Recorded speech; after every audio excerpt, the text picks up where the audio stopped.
Oke, di sini saya akan ngomongin tentang 5 hal yang penting ketika ingin memulai bisnis ya. Jadi bagi kamu di sini yang memulai bisnis atau mungkin baru saja memulai bisnis, menurut saya ini adalah informasi penting yang perlu kamu dengar. Jadi jangan skip ya. Jadi saya selalu mengulang-ulang ya, satu kepercayaan dari diri saya yaitu besar atau kecilnya sebuah bisnis itu bergantung dari ilmu yang dimiliki oleh pebisnisnya. Jadi kalau misalnya kita lihat sebuah bisnis omsetnya 200 juta per tahun, dari tahun ke tahun selama 10 tahun 200 juta terus, ya berarti itu adalah refleksi dari ilmu yang dimiliki oleh si pebisnis di dalam kepalanya dia. Makanya kalau kita lihat pebisnis-pebisnis yang hebat ya, ketika kita ajak ngomong, biasanya tipenya itu buas ilmu. Dari course yang free, workshop offline manapun, dia ikutin semua. Dari yang murah sampai dengan mahal sampai ke luar negeri, dia ikutin semua. Karena apa? Karena dia nggak mau kelewat. Dia maunya semua ilmu terserap sama dia. Dan dia bisa ngambil semua yang best practice untuk dipraktekkan di dalam bisnisnya. Dia paham bahwa ilmu dalam kepala itu penting. Ya makanya kalau orang nanya saya, ilmu itu penting atau enggak, saya selalu suruh orangnya untuk refleksi sendiri. Oke, coba bayangin aja, kamu balik ke 10 tahun lalu, 2015, dengan ilmu kepala kamu yang sekarang. Pasti kamu melakukan banyak hal dengan berbeda. Itu saja sudah membuktikan bahwa ilmu dalam kepala itu penting. Makanya kalau kamu punya bisnis kecil, dibandingkan dengan orang-orang yang punya bisnis besar, pasti yang bisnis besar ini punya ilmu yang kamu nggak punya. Entah itu ilmu marketing, dia tahu cara ads dengan benar, entah itu ilmu positioning, entah itu pemahaman tentang strategi bisnis supaya jadi besar, atau apapun itu. Ya intinya ada perbedaan ilmu. Nah, di sini saya akan ngomongin tentang 5 hal yang menurut saya penting untuk kita perhatikan ketika kita menjalankan bisnis. Yang pertama adalah orang. Nah, orang itu adalah inti dari semua bisnis. Jadi semua bisnis kalau kita gali benar-benar dalam, mau dia jualan produk ataupun jasa, inti utamanya itu adalah orang. Ada satu buku yang merupakan favorit saya, itu namanya Good to Great. Nah, di dalam itu dia menganalisa dari ratusan perusahaan yang sukses dan dia menarik satu kesimpulan bahwa inti utamanya adalah orang. Bahkan ada perusahaan-perusahaan yang dia masuk dalam ambang kebangkrutan yang dimana bisnisnya itu akhirnya ditutup, dia PHK karyawan, tapi dia pertahankan orang-orang inti di dalam perusahaannya yang memang hebat-hebat. Dan akhirnya dia bisa comeback. Perusahaannya masuk ke dalam segmen baru dan jadi besar lagi. Jadi inti utamanya adalah orang. Makanya kita lihat di berita kemarin, Mark Zuckerberg, ya pendiri dari Meta, mungkin kalian di sini juga lihat beritanya, dia mengeluarkan uang sampai miliaran dolar untuk merekrut orang ke dalam divisi super intelijennya dia. Karena dia tahu bahwa AI ini adalah masa depan, ini adalah satu industri yang bakal jadi besar sekali, sama seperti ketika smartphone dulu baru mulai masuk dan akan menjadi besar, ini akan menjadi industri yang besar. Karena sebegitu pentingnya, dia akhirnya mencari talenta yang sangat penting di dalam dunia AI, dan dia keluarin duit sampai miliaran dolar. Karena dia tahu, ya apalagi di dunia teknologi, intinya adalah orang di baliknya yang bikin platformnya. Mungkin kalian di sini pakai ChatGPT, Claude, atau platform AI apapun, di baliknya yang paling penting adalah orang-orang yang bikinnya. Mereka yang ketik kodenya, mereka yang bikin algoritmanya, sampai platformnya jadi dan bisa dipakai oleh banyak orang. Dan kalau misalnya kita lihat konglomerat ya, itu hampir semua konglomerat, dia bisa sampai di posisinya dia. Itu karena dia jago ngelihat orang punya talenta, dia jago ngerekrut orang, dan dia jago menjaga orang. Jadi memang kekuatannya itu di orang. Ya kalian coba analisa aja, baca buku biografi dari konglomerat yang ada di Indonesia, ataupun di luar negeri di Amerika, itu inti utamanya memang di orang. Nah, satu tips bagi kalian ketika baru merekrut ya, baru membangun bisnis, ya kalian harus bisa menyaring orang dengan baik. Ya harus menyaring orang yang punya kualitas yang baik. Jangan terburu-buru merekrut. Lebih baik kita lebih lama merekrut mendapatkan orang yang tepat daripada buru-buru tapi dapat orang yang nggak tepat. Ya karena kalau kita dapat orang yang nggak tepat, yang toksik, budaya kerjanya jelek, itu bisa merambat kemana-mana. Ya, satu perusahaan, kalau ada satu karyawan toksik, sisanya bagus, itu lama-lama yang toksik bisa bikin semuanya toksik. Gitu. Makanya perusahaan dari awal-awal, ya kalau memang ini tujuannya benar-benar mau menjadi perusahaan yang sustain dan nantinya bisa jadi besar juga, ya harus merekrut orang dengan hati-hati. Itu adalah tugasnya kamu sebagai pendiri bisnis. Kemudian yang kedua, yang penting juga itu adalah dari sisi produk. Mau sehebat apapun kamu marketing, nggak ada gunanya kalau produk itu jelek. Inti utamanya adalah produk kamu itu harus jelas, positioningnya apa, dan produknya ini harus ada USP dan bagus. Ini saya pernah ketemu dengan talent management ya, agency. Jadi dia pegang banyak kreator yang dimana mereka ini ngejual produk sebagai afiliator. Dia bilang, inti utama dari keberhasilan dia adalah produknya dulu. Produknya memang harus bagus dulu sesuai dengan yang dijanjikan. Baru setelah itu mereka jualnya enak. Dan setelah dijual, itu efeknya domino. Orang-orang yang pakai produknya itu akan cerita ke orang lain kalau produknya bagus.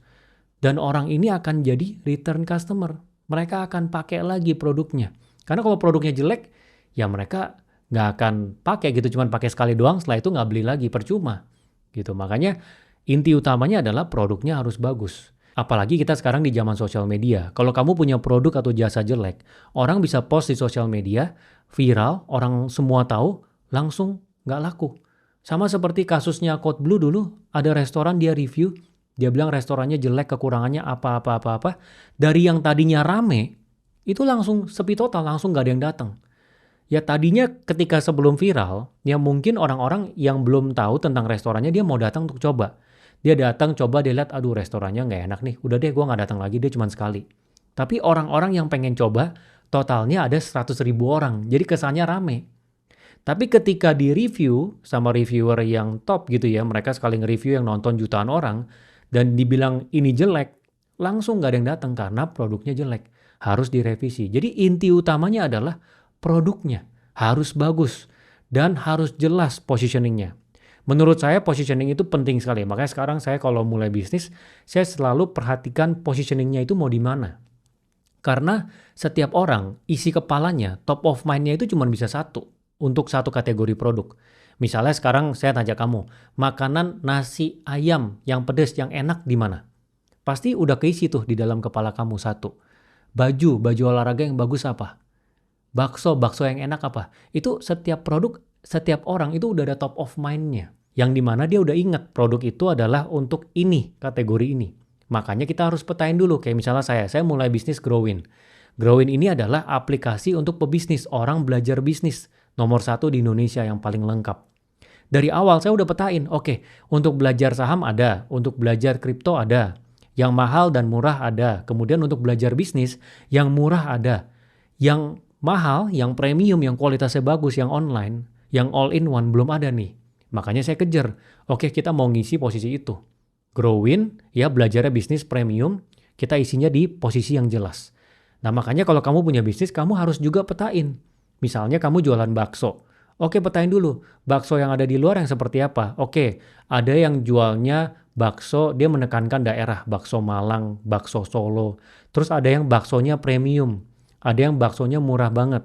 Nah, kamu bisa cari posisi kamu maunya di mana misalnya. Kamu adalah bakso yang isi. Isinya macam-macam, bisa pilih. Isinya sayuran, isinya udang atau apapun. Tapi fokusnya benar-benar bakso isi. Atau bakso yang warnanya hitam yang gede-gede gitu. Intinya ada pembedanya dan bisa menjadi top of mind di kepala orang. Baru mulai. Ya, jadi ini penting banget karena kalau misalnya kita hanya sekedar mulai aja. Oke, di luar ada yang udah mulai nih bisnis bakso dari Malang. Kita mulainya sama nih, bisnis bakso Malang juga. Harganya sama, semuanya sama. Itu susah kita untuk ngadu sama dia gitu. Kita kalau mau jadi gede itu susah karena udah keisi di kepala orang. Kayak tadi pada saat saya tanya ke kamu, produknya apa, itu udah ada. Kayak misalnya sekarang kita udah pakai aplikasi Grab Gojek. Kalau ada orang lain bikin aplikasi yang sama persis kayak Grab sama Gojek, nggak ada pembedanya. Kita susah untuk pindah. Itu juga udah lengket sama Grab Gojek. Gitu. Jadi pada saat masuk pemahamannya adalah positioningnya harus tahu dulu seperti apa. Selain produknya harus bagus. Kemudian yang selanjutnya juga penting adalah keuangan. Ini harus diperhatikan banget ya, apalagi kalau kamu adalah pebisnis pemula, pertama kali bisnis. Menurut saya, orang yang pelit secara pribadi itu adalah orang yang bisa jaga keuangan perusahaannya. Karena sama aja, kalau kamu nggak bisa jaga keuangan pribadi kamu, maka kemungkinan besar kamu akan susah untuk menjaga keuangan perusahaan kamu. Harus ada orang yang bisa handle keuangannya. Karena apa? Ya keuangan ini yang efeknya besar sekali ke profit dari perusahaan. Ada perusahaan yang mungkin dia punya omset tinggi ya, tapi cost-nya juga tinggi. Akhirnya dia nggak profit. Padahal kalau cost-nya ditekan, perusahaannya bisa profit. Ya misalnya, dia punya karyawan 4. Sebenarnya kalau diteliti, oh ternyata karyawannya satu aja cukup nih. Karyawannya 4 nih, 3 nih banyak yang waktu kosong. Sebenarnya semua pekerjaannya dilempar ke satu aja, gajinya agak tinggi dikit, udah cukup. Itu bisa menekan biaya. Misalnya lagi kantor, listrik pada saat malam, nggak perlu nyala lampunya. Ada orang yang kantornya jam 11 malam sampai pagi pada saat karyawan pada masuk, itu nyala lampunya. Seharusnya bisa dimatiin, itu bisa irit. Gitu. Jadi sebenarnya kalau kita benar-benar teliti, itu bisa aja tuh cost-nya tuh ditekan dari sebuah perusahaan. Jadi ini sesuatu yang kamu harus ingat ya ketika kamu menjalankan bisnis nih, keuangan ini sesuatu yang memang kamu harus pahami. Harus paham, oke, pajak itu seperti apa, baca laporan keuangan seperti apa, menekan biaya, gimana caranya kita alokasi kita punya budget. Gitu. Jadi kalau misalnya sebagai founder nggak peka terhadap keuangan, nanti bisa seperti yang tadi saya ceritakan. Kamu punya omset bagus, tapi nol terus nih. Uang yang bisa ditarik sebagai profit tuh kecil banget. Karena cost-nya nggak bisa ditekan.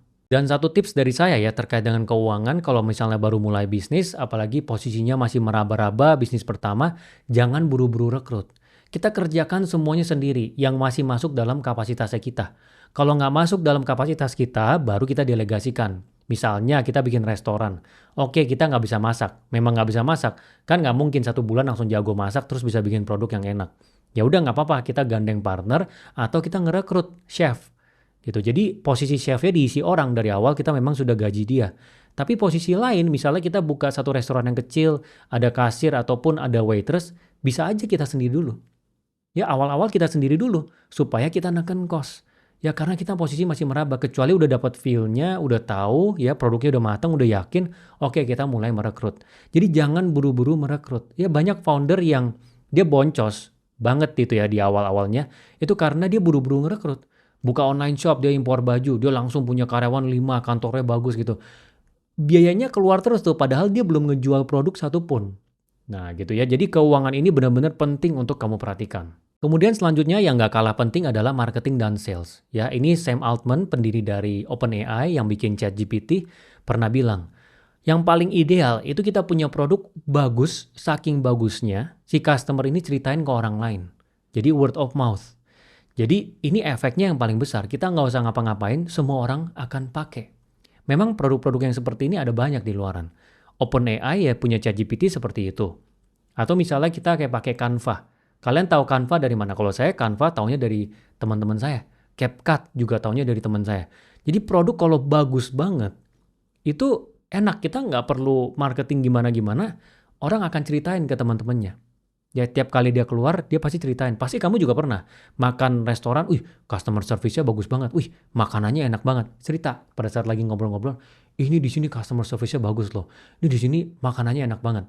Itu yang paling ideal. Tapi memang kita realistis aja kan, nggak semua produk benar-benar sempurna. Paling nggak kalau produk kita bagus ya kita butuh dari sisi marketingnya. Kita harus paham marketing itu seperti apa. Memang ini satu knowledge yang pendiri bisnis harus tahu. Ya kalau produk bagus ya, bukan yang sangat bagus banget ya, bagus sampai di titik ya orang pakai oke gitu ya, sesuai dengan standarnya, dan tapi orang nggak ceritain nih. Itu juga nggak akan kemana-mana kalau nggak dimarketingin. Memang butuh untuk dimarketingin. Nah makanya kemampuan untuk marketing itu penting. Dan sekarang kita tahu bahwa ini adalah eranya sosial media. Eranya atensi. Bikin produk itu gampang. Ya kita lihat brand skincare di luar ada banyak.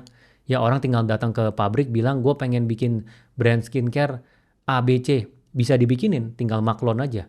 Parfum juga sama. Yang susah adalah ngejualnya. Bikinnya sih gampang, jualnya susah. Nah, jual ini adalah battle-nya. Battle-nya sekarang adalah battle attention. Gimana marketingnya?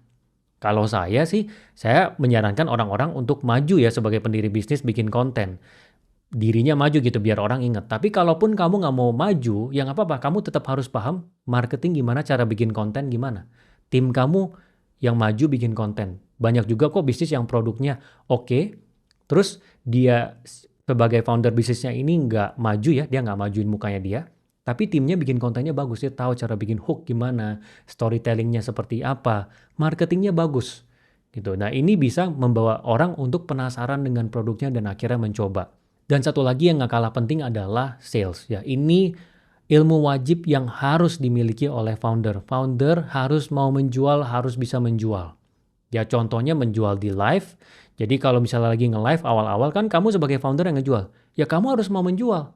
Ya nggak bisa kamu suruh orang untuk ngejualin untuk kamu. Ya kecuali kamu udah paham ya ilmunya seperti apa, tinggal kasih tahu SOP-nya. Kalau misalnya kamu nggak ada ilmunya juga sembarang rekrut orang, hasilnya pasti nggak maksimal. Atau misalnya saya pernah ketemu orang ya agency. Dia di industri periklanan. Dia bilang dia sebagai founder dia nggak mau maju, dia maunya rekrut orang yang ketemu dengan kliennya. Susah. Ya kalau kamu jualan produk, kamunya nggak mau maju sebagai founder, kamu nggak akan dapat feel-nya. Misalnya kamu ada produk di sini, ada teman-teman yang punya produk spare part jualan ke pabrik. Nggak mau ketemu sama owner pabriknya buat jualan sebagai founder bisnis. Ya susah. Harus mau, jadi founder itu harus mau menjadi yang jual. Justru founder yang hebat, dia adalah sales yang hebat. Dia bisa jual, dia punya produk, dia bisa jual perusahaannya, ngerekrut karyawan-karyawan yang hebat, dia bisa jual perusahaannya ke investor supaya investor mau investasi di dalam bisnisnya. Ya itu semuanya adalah ilmu dari sales. Gitu. Jadi marketing dan sales ini sesuatu yang wajib kamu pahami juga. Kemudian yang terakhir ini adalah strategi. Nah ini nggak banyak di ngomongin sama orang ya. Menurut saya satu hal yang penting dari sebuah bisnis itu adalah strategi. Terutama kalau kita mau bikin satu bisnis yang besar ya. Kita bisa lihat contoh misalnya seperti JNT. Lebih dari 10 tahun yang lalu, 15 tahun yang lalu, JNT itu belum ada. Saya kenal dengan beberapa orang yang join di JNT awal-awal itu kerjanya masih di apartemen. Masih bersepuluh, masih bersebelas. Foundernya dari awal, CEO-nya udah bilang, kita akan menjadi top 3 di Indonesia. Dia udah lihat di Indonesia cuma ada JNE sama Tiki. Ya, dan itu berelasi lagi perusahaannya. Dan dia ngerasa ketika e-commerce ini naik dan TikTok masuk, logistik akan naik nih. Ini ada gelombang baru nih. Dia langsung tarik dana dari investor di luar negeri ratusan miliar ditembak ke Indonesia dengan strategi. Kita bisa lihat posisinya JNT itu nempel semua sama JNE sama Tiki yang ada. Ya pada saat awal-awal dia tempelin semuanya. Karena kalau analisa lagi dia akan habisin biaya. Dia nggak perlu analisa lagi. Dia pakai analisa dari JNE sama si Tiki. Dia tinggal taruh JNT-nya di dekatnya dan kita bisa lihat banyak JNT yang di depannya ya. Jadi kalau kita jalan lurus, sebelum lihat JNE kita lihat JNT dulu. Dan pelangnya ngadap ke orang yang di jalanan. Jadi itu ada strateginya dari awal. Dan secara makro juga keren strateginya. Dia masuk ke negara-negara di luar China, ya di banyak negara di luar China, dengan strategi yang tadi saya jelaskan. Terus setelah itu baru dia masuk ke China. Sekarang dia mulai menjadi pesaing dari raja yang udah ada di China. Ini sama seperti Walmart ya. Walmart juga seperti itu. Pada saat Walmart di Amerika mulai supermarket, itu di Amerika sudah ada raja supermarketnya. Cara dia kalahinnya gimana? Dia bikin supermarketnya itu di daerah-daerah di luar kota-kota yang besar. Di kota-kota yang kecil, daerah-daerah terpencil. Sampai dia jadi raja, supply chain-nya kuat, baru dia masuk ke kota besarnya. Jadi bisnis itu idealnya memang dari awal kita sudah tahu strateginya mau seperti apa. Sama seperti saya ya di grupnya saya yang namanya Wingat. Ini kan produk saya yang pertama Growin. Produk yang kedua adalah Winkatsu. Ini saya pikirin dari awal strateginya seperti apa. Guideline dari grupnya itu seperti apa. Nanti arahnya mau kemana. Karena kalau strategi kita nggak jelas, kita jalaninnya juga nggak jelas arahannya. Karena strategi ini kan kita tahu nih arahnya mau kemana. Masuk produknya seperti apa. Kita produknya positioningnya gimana. Daerahnya mau mana dulu. Ini kan semuanya kalau kita sudah plotting di awal dan sudah jelas, itu akan enak nanti pada saat jalanin. Dan rata-rata perusahaan yang jadi besar, ya walaupun memang ada unsur hokinya juga ya kayak ByteDance ataupun ChatGPT si OpenAI, itu mereka ada strateginya. Minimal 1-3 tahun ke depan mereka udah tahu mau ngapain. Ya kalau yang hebat-hebat, kalau grup-grup konglomerat mereka sudah 10 tahun, 20 tahun. Kan saya pernah cerita ya, kayak PIK, mungkin kamu taunya PIK sampai PIK 2. Tapi di blueprint mereka, strategi mereka udah sampai PIK 8. Coba Google aja atau datang ke kantornya tanyain. Udah sampai PIK 8. Jadi yang kita lihat itu udah hasil dari yang mereka pikirkan beberapa tahun yang lalu. Gitu. Jadi kalau kamu punya bisnis, idealnya dari awal sudah pikirkan strateginya mau seperti apa. Makanya memang penting punya waktu untuk merenung. Ya saya sering kali alokasi waktu untuk diri saya merenung gitu ya. Bisa satu hari beberapa jam untuk mikirin tentang ini mau kemana, strateginya mau seperti apa, pengembangannya mau seperti apa. Jadi kira-kira ini adalah 5 hal penting ya ketika kamu ingin memulai bisnis. Orang, produk, keuangan, marketing, dan sales, dan strategi. Ini sesuatu yang harus kamu renungkan. Ingat ya, jangan cuma dicatat aja, jangan cuma didengerin, tapi diimplementasikan. Kalau memang kamu kurang ilmunya, pelajari ilmunya. Ya kalau kamu memang mau yang berbayar, kamu bisa cek di Growin ya, semuanya sudah terstruktur. Itu kita kurasi dari narasumber di berbagai bidang. Ya jadi kamu terima jadi aja, modulnya di berbagai bidang, ada kuisnya juga supaya kamu bisa ingat, bisa konsultasi tertulis dan ada template dokumen siap pakai. Tapi kalau mau gratis silahkan nggak apa-apa, karena di YouTube juga ada banyak yang gratis dan webinar-webinar juga banyak yang gratis. Di Growin juga banyak jalanin webinar gratis, bisa kamu ikutin. Tapi memang kalau gratis waktunya akan lebih banyak ya, kamu akan butuh waktu untuk nyari narasumber yang bagus yang mana, terus webinarnya harus alokasi waktu lagi, nggak sepraktikal kalau misalnya yang berbayar gitu. Semoga membantu ya. Semangat!